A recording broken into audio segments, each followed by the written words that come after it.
Yesterday, the Independent National Electoral Commission, INEC, issued certificates of return at its headquarters in Maitama, Abuja, to the Adamawa State Governor-elect Amadu Fintiri and his deputy, Professor Kaletapoa Farawuta. The Governor-elect of Adamawa State, Amadu Fintiri, says he will ensure that the embattled resident electoral commissioner, Udo Ari, and his accomplices in the supplementary elections are prosecuted. Fintiri made the comment after he received his certificate of return at the INEC headquarters in Abuja. Arise correspondent Omo Bazuaye has this report. About 24 hours after ending the debacle in the governorship supplementary election in Adamawa State, the Independent National Electoral Commission, INEC, has presented a certificate of return to the governor-elect Amadu Fintiri and his running mate. Fintiri arrived INEC headquarters at exactly 4:30 p.m., accompanied by his wife and members of his People's Democratic Party, PDP. The certificate of return confirms his hard-earned victory at the end of a dramatic supplementary election that brought him head-to-head with his closest challenger and candidate of the All Progressive Congress APC, Aishatu Dahiru Binani. Fintiri admits it's his toughest election yet, while dedicating the victory to God and Adamawa people. The victory means a lot of things for me. It means that our people believe in us.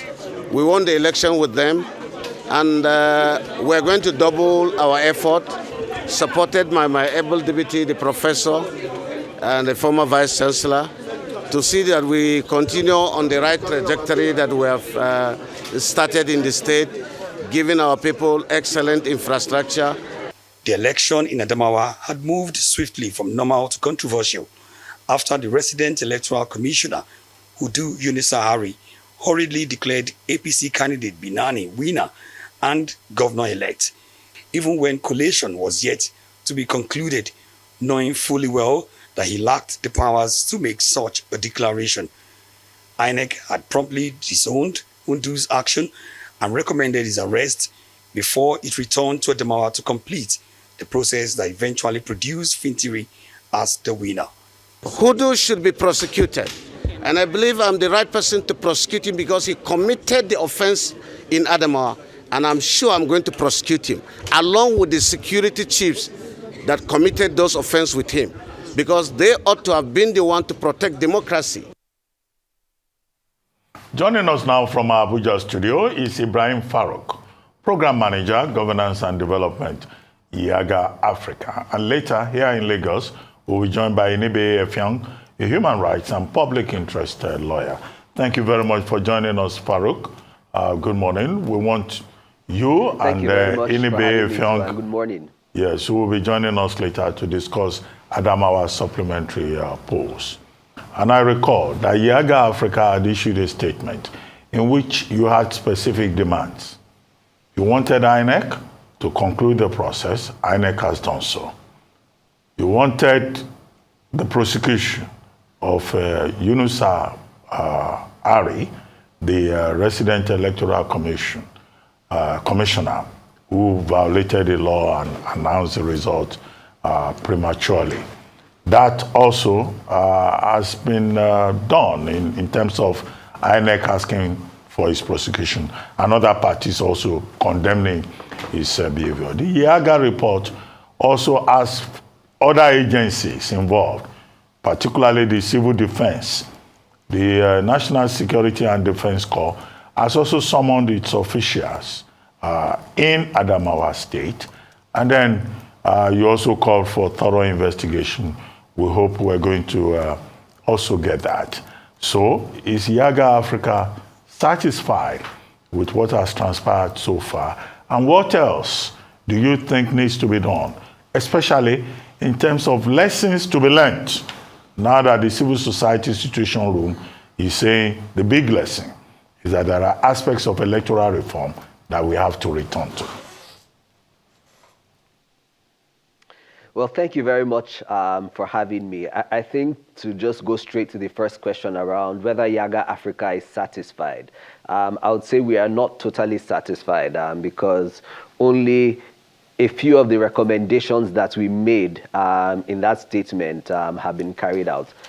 So first of all, the collation process has been concluded and a winner has been returned. So we can see that there has been some correction in the process. You would recall that on Sunday, the 16th, the resident electoral commissioner in INEC State had illegally made a declaration and a return of a winner. But we've seen that INEC took prompt action, very swiftly swung into action to correct some of those illegalities that occurred in Adamawa State. All of us are very aware of the provisions of the electoral law, the constitution as amended, INEC's regulations and guidelines. But in order to ensure that this does not happen again and set a precedent so that in future elections we will not have a situation where a resident electoral commissioner or a national commissioner or any other electoral officer would usurp the powers of a returning or a collation officer to make such a return. And to do so in the presence of security officials also speaks of a conspiracy between officials in the commission, especially in Adamawa State at that time, and members of those security agencies. While swift action has been taken, it's not enough just for the resident elect or the former resident electoral commissioner, because a directive has been given for him to stay away from the INEC office in the state. But his appointment must also be terminated. He must be prosecuted. He must face the consequences for his actions. We know that the security agencies are also stakeholders within this electoral process. And leading up to the elections, there are various meetings that are carried out between various stakeholders. There's also the Agency Security Committee, which the police, the civil defense, the SSS are all part of. And they are very well aware of the implications that such actions can take. In order to deter any officials, either as appointees of the Independent National Electoral Commission or on election duty from the various security agencies, they must all be prosecuted. We also know that security agencies also have internal mechanisms by which they can sanction officers and men who break the law, and that almost must be done so that it sets a precedent that we cannot allow our democracy to continue to backslide, and we cannot allow politicians or various elements in society to capture the election management body or the security agencies. All right, thank you very much, Mr. Faruk. I just want to talk about taking you back to beyond Adamawa State. You have released a statement as Yaga Africa and with recommendations for INEC. But beyond Adamawa State, you had also talked about other states where you felt that, where Yaga Africa had recommended that there ought to be an investigation and were found culpable prosecution of some INEC commissioners, collation and returning officers. You had mentioned Rivers State, you had mentioned Imo State and some other states in Nigeria. The first question I'd like to ask you is, what has been the response like? Because if we don't deal with the former, then we cannot sweep it under the carpet and then begin to chase another. So what has been the response since then? Has INEC been cooperative? Is there any sign that they are willing to do this? And then, of course, secondly, in terms of what, going forward, what should then be the process and procedure? The president, through his Minister of Information, has said that he doesn't want to interfere by micromanaging an institution of government. But you recommended that the president should actually, alongside the Senate, discipline area members by dismissing them or stripping them of that office. What's your take on this? So to answer your first question around whether there has been any action taken by INEC, and the answer is no. Apart from the case that we've seen with the Adamawa supplementary election, where INEC very promptly and very strongly made a statement with also some recommendations and some demands. But if I can just cast your mind back to prior to the 2023 general elections, Yaga Africa had released what was called an election manipulation risk index. And in that index, we had identified about 21 states that were at various threat levels of elections being manipulated. And one of the variables that index sought to raise issues with was what we called INEC capture. And what we meant by this was there are states where there are appointees who are representing the commission who either have questionable character or for one reason or another should not be holding such sensitive positions in INEC. I think that Yaga is vindicated in producing that index, because when we look at states like Rivers, which you mentioned, Rivers State and Imo State, and we've seen a lot of irregularities in the process from management of the election down to declaration of results. We saw a situation in Sokoto, which was another one of the states where we flagged, where on February 25th, the National Assembly elections, all the Senate seats, all the House of Representatives seats could not be concluded and supplementary elections had to be conducted. We also flagged Adamawa State, where the commission at the subnational level especially was at risk of being captured. And this risk index, the election manipulation risk index, served as a tool for civil society, for media, for stakeholders to put an eye on the process, especially in those states.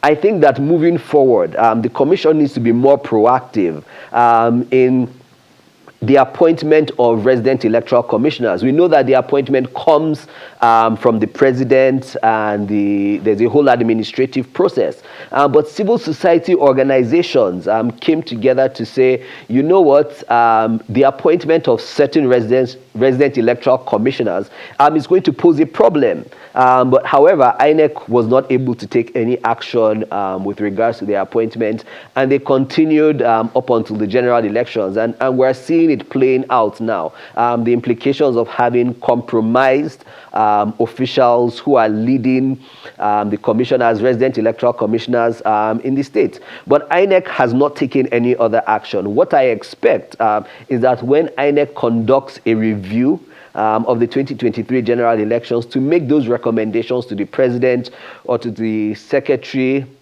the government of the federation, that some of these appointments should be terminated, and where they are found to be liable, they should also be prosecuted. The case of Adamawa, I think, has helped us bring to light what the implications of having what we call INEC capture, meaning that officials within the commission are compromised, or they are partisan, or they are not able to carry out their duties with all sense of fairness and all sorts of neutrality. But moving forward, I think that it's very important that the commission is also proactive in responding to some of the appointments that are made for resident electoral commissioners or electoral officers in the states.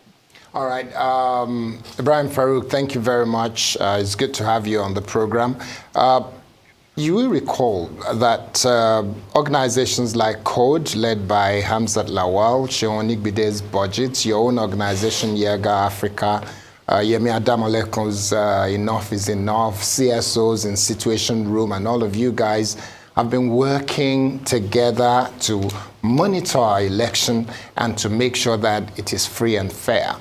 Now, the question I'm going to ask you is, based on all the monitoring and evaluation and assessment, and not forgetting all the shenanigans that has gone on with alleged nocturnal meeting with the governor and 2 billion naira being shared by INEC officials, and so on and so forth, what will be your assessment of the process of the election that has led to the incumbent governor, Governor Fintiri, being announced as the winner? Do you think the process has been free and fair? And do you think that the results indicate the will and the desire of the people of Adamawa State? Well, I'm sure I'll not want to comment on some of the allegations of politicians either fraternizing with officials INEC or certain sums of money that have been shared. But civil society organizations play a very important role in observing the process and also making recommendations to improve our electoral process and our elections in such a way that ensures that it truly reflects the will of the people. And so you'd recall that the reason why the Adamawa elections was not concluded on the first ballot was because of the margin of lead principle, which states that when the difference between the first and the second candidates is less than the total number of registered voters, or in this case, number of permanent voters' cards that have been collected, then supplementary elections would be carried out in polling units where, for one reason or another, elections could not be held or where there are cancellations. So on the first ballot, the difference between the two main candidates in that election was about 31,000 votes. But we had 41,000 registered voters in those polling units where elections could not hold, and about 37,000 permanent voters' cards that had been collected. And what the margin of lead principle seeks to do is to ensure that an election truly reflects the will of the people. Because mathematically, 37,000 citizens in Adamawa State who have collected their PVC have a chance to change the electoral outcome of that election. And in a truly democratic process, they must be given that opportunity to exercise that civic duty, and that is why a supplementary election was held. But following the supplementary election, which was meant to conclude the process and ensure that a return was made and a winner declared, we saw this illegality that went in. But for civil society organizations like us, that you said that work around observing the process, it's very important for us to see that INEC is also very responsive and very swift.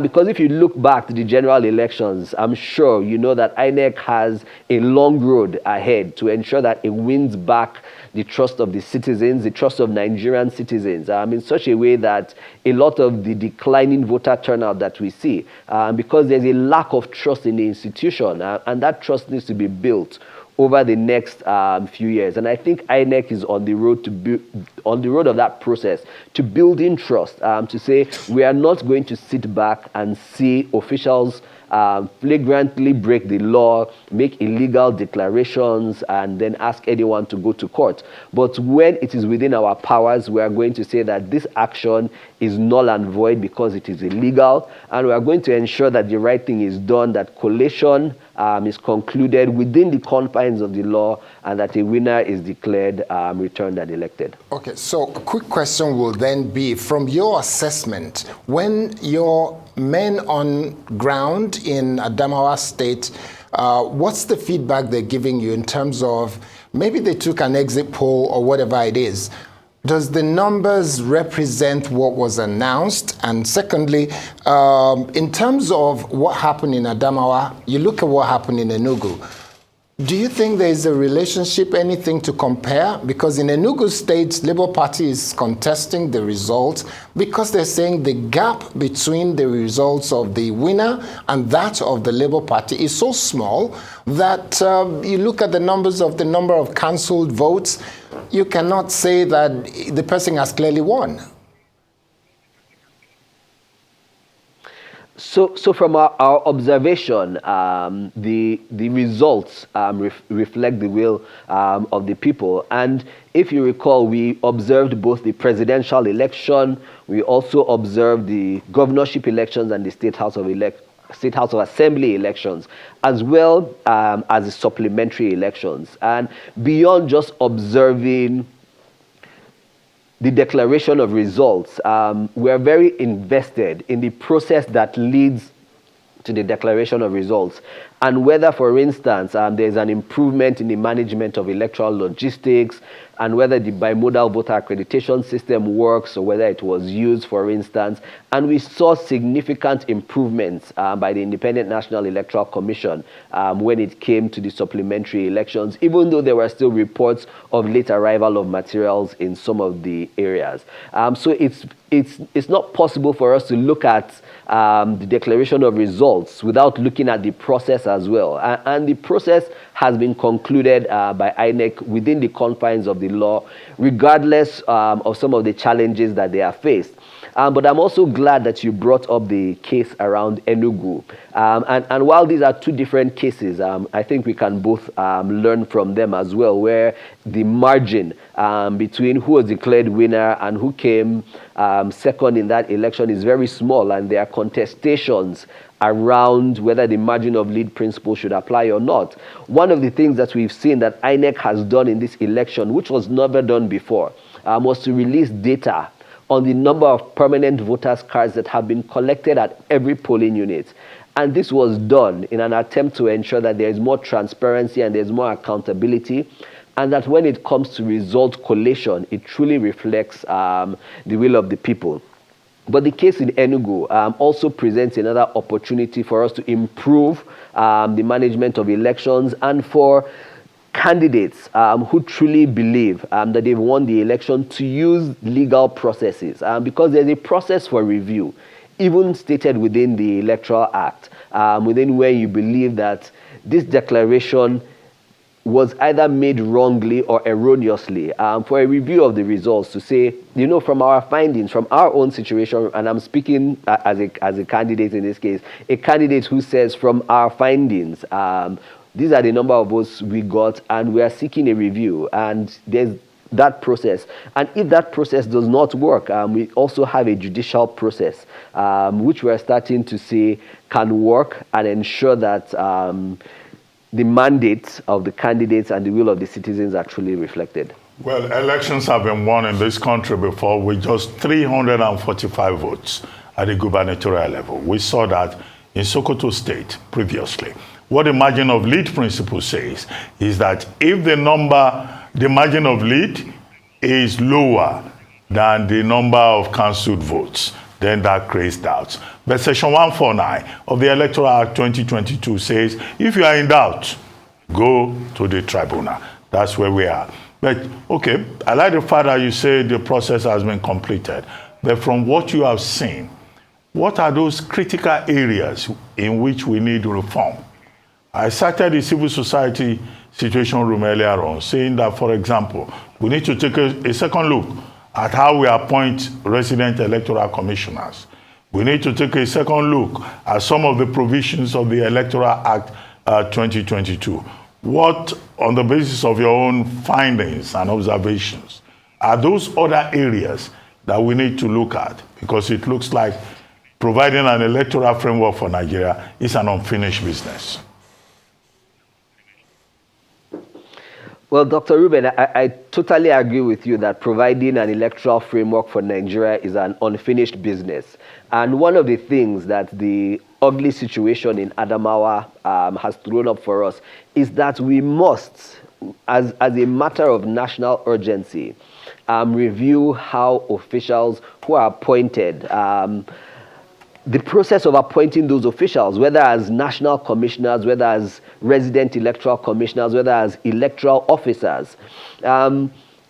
Because before the election, I remember that civil society organizations petitioned the National Assembly, especially the Senate, against the appointment of quite a few resident electoral commissioners. And when we go back and we look at things like the Justice Uwais recommendations from 2007, I think there's so much that we have in store that we can go back to improve the process. Secondly, is to look at the collation process in this country. For the February 25th election, so many civil society organizations and Nigerian citizens believe that with the introduction of the bimodal voter accreditation system, BVAS, and the INEC results viewing platform, IREV, that collation, transmission of results and the collation process was going to be a lot more transparent, a lot more credible, and a lot more quicker. However, that was not the case. Where we saw, for instance, where some results were not uploaded until later in the night. For the presidential election, for instance, even though National Assembly results, which were held on the same day, were being uploaded on the portal. Even as we speak, we do not have the complete results, presidential election results, from all the 176,000 polling units where elections held that are currently on the platform. So while the Electoral Act 2022 has made significant progress in the conduct of our elections and election management, again, I would agree with you. Like I said, finding an electoral framework that works for us is a never-ending process. And like I mentioned earlier, as INEC goes to its retreat to review the 2023 general elections in a few months, we look forward to those recommendations from their experience. We look forward to them taking all the recommendations from civil society organizations around the entire process, from appointment of electoral officials to collation, to ensuring the transparency of the collation process, and the persons that are involved in the commission to ensure that they are men and women of integrity, to ensure that citizens are also building trust in the election management body. All right, thank you very much, Ibrahim, for that. So in February, you held a press briefing, Yaga Africa, What the Vote, led by the chairperson, Mr. Abdul, and you said that you had sent observers across the nation for the elections, and that if INEC manipulated the polls through your findings and what they released or announced, you would expose them. How has that been? Have you been able to note any irregularities? Have you been able to expose areas where you have noticed, if there was, where you noticed manipulation of numbers of the polls? Definitely. So following the February 25th elections, Yaga Africa also held a press conference where we flagged two states, River State and Imo State, where, based on our observation, the figures that came out from those two states did not reflect what our observers on the ground had sent to us. Our observation reports are public documents, which showed from our observation that in River State and in Imo State, the votes that was declared, the results that were declared, showed that there was various levels of manipulation of election results in those states. So like we said prior to the election, that where there are manipulations, we're going to identify it and we're going to flag it.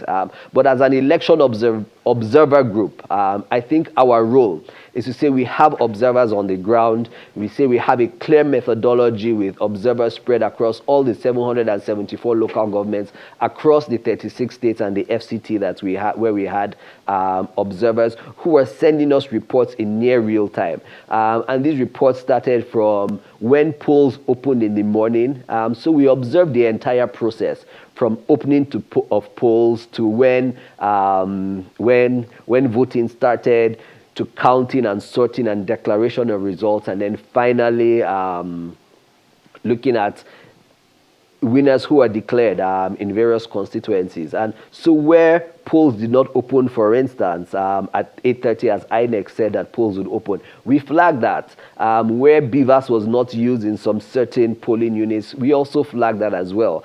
And finally, when we came to the declaration of results in various states, we flagged that in Imo State and in River State, the results that were declared showed that there was some manipulation of that process. The only two states that you observed as an organization where there was manipulation of results was Imo and Rivers alone. Yes. So from the reports, from Yaga's observation report, and in a few days, we would also be releasing the final report of the presidential election and our observation of the election. But our initial findings showed that in those two states, in Rivers State and in Imo State, there are manipulations of the presidential election results. Okay.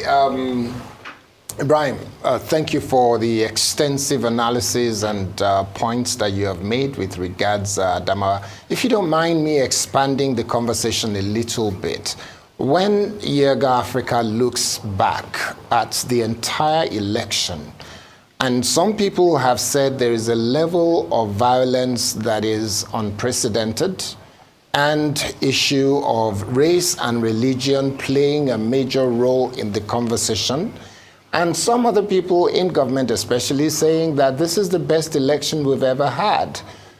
Are we looking, or not me now, are they, the two sides, are they looking at the same election? Help us understand. What's your thought?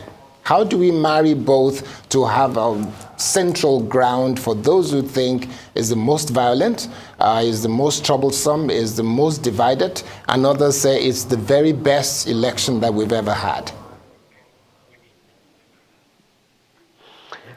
Elections, and I think especially the various elections that we have had in Nigeria from pre-independence into the independence era, and our various attempts at civil rule and democratic rule, we can say for sure that elections are a very emotional process, or an emotional enterprise for us. And many people view elections from their personal experience, so to speak. And so if, for instance, you witness violence at your polling unit on election day, you are more likely than me, who did not witness election violence, for instance, to say that this was the most violent election that you have seen. But it's important in looking at the election process to ask, what does the data tell us? And you have a methodology for observation that looks at the entire process in a way that it is devoid of the emotion and devoid of many of the other variables, which are many times immeasurable. But what are those measurable indicators that we can see? And so we have observer groups, for instance, that track violence around elections, and they can tell us that empirically, for instance, we've seen more violence in one election than in another election, and that is the same way, for instance, that Yaga Africa is able to say, you know what, we've looked at this election and we can say that this is an opportunity lost, because following the 2019 general elections and the investments that went into the 2023 general elections and the hopes that Nigerians had, we believe that INEC lost an opportunity, one, to build trust, two, to consolidate on our democracy as well, three, to improve on the logistics arrangements. We've seen time and time again where elections are postponed, sometimes on election day, sometimes in the middle of voting, where elections are postponed, and INEC would say due to logistics challenges. However, in the pre-election environment, when INEC is asked if they are ready to conduct the election, the answer is always yes. So we believe, especially us at Yaga Africa, that INEC lost an opportunity to improve on the entire election process, from logistics management to results collation and declaration, and even to the use of technology. So we saw many opportunities where INEC could have improved. INEC definitely could have done better, but however, that was not the case. But the bright side is that elections are a cycle, and the end of one election signifies the beginning of another election cycle. INEC has another opportunity over the next 4 years to build trust, to ensure that logistics are put in place well ahead of time, to ensure that whatsoever technologies that needs to be procured or purchased and tested ahead of time. And if I just cast our minds back, you'd remember that I think about 3 weeks to the general elections, INEC conducted the testing of the bimodal voter accreditation system. And for a commission with so many resources to test BVAS just 3 weeks, 3 weeks before the election, you're asking yourselves, what do you have enough time to implement the recommendations if it shows that there are some challenges? And we saw challenges. We saw where during the testing, citizens did not know how to find their polling units. And we saw that play out on election day, especially on February 25th. So there's a lot more, and we have data, we have empirical evidence which shows us some of the challenges within the electoral process, and I think that we should focus on what the data tells us, what we can speak to, and many times, as much as possible, try and remove emotion and some other variables on that note, Ibrahim Faruk, would like to thank you very much for joining us on the morning show, and to comment the various civil society organizations that have been monitoring the process in Nigeria. IAGA Africa, Center for Democracy and Development, West African Elders Forum, Enough is Enough, Civil Society Situation Room, and all the civil society organizations, local and international, that have been providing, an oversight on Nigeria's electoral process. I hope we'll learn the appropriate lessons going forward. Thank you very much, Ibrahim.